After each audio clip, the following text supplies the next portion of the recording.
Just when you thought you were done talking about taxes, a new opportunity arises. The House Speaker saying on Tuesday that he wants a select committee to investigate unraveling, undoing, or at least reducing property taxes across the Sunshine State. What does it mean and what's next? Let's take a look.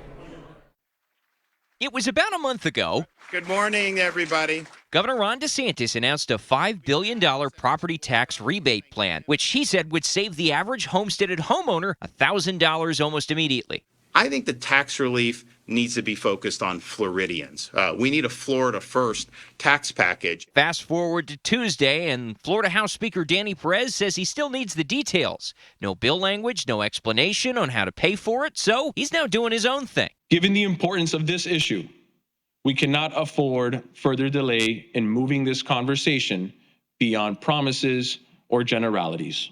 The House creating a select committee on property taxes that will spend the summer listening to stakeholders from homeowners to local governments, gathering data and crafting one or more ballot measures for 2026. Voters will then get final say, needing 60% support under Florida law. I believe we can find our way through this complicated problem.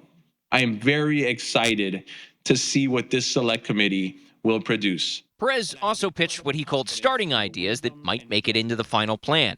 Things like forcing cities and counties to vote on eliminating homestead property taxes, new and increased homestead exemptions, giving lawmakers the power to increase those exemptions without a ballot measure, capping assessments, and prohibiting foreclosures on properties that can't pay their taxes. We want to hear from local government. We want to hear from law enforcement. We want to hear from Joe Citizen. We want to hear from all of the business owners across there. We want to hear from retirees. So literally anybody who may have been impacted or has an opportunity to save from property taxes, we want to hear from them. Rep. Toby Overdorf is chairing the committee with Rep. Vicky Lopez, and they say the governor is welcome to weigh in as well. We have been waiting to see what the governor's proposal is, and thus far we don't know. We do know that for him it's an important issue, and so we welcome his input as well, that we can consider whatever proposals he thinks would be important. The DeSantis comms team was quick to offer that input. Comms Director Brian Griffin pointing to the rebate program from March and saying, quote, if the House had wanted to get this done, they would have. Do you think this is substantive, or do you think it's just more politics between the House and the government? That's a great question. Florida Democrats, meanwhile, trying to figure out what to make of this. Rep. Ana Escamani hopeful but cautious, saying cutting property taxes could directly impact public safety, schools, and more. No one's going to want to come to our theme parks if they don't feel safe. They're not going to want to raise their family if the schools aren't high quality. And so for me, that's what keeps me up at night with this concept is what is going to replace the lost revenue.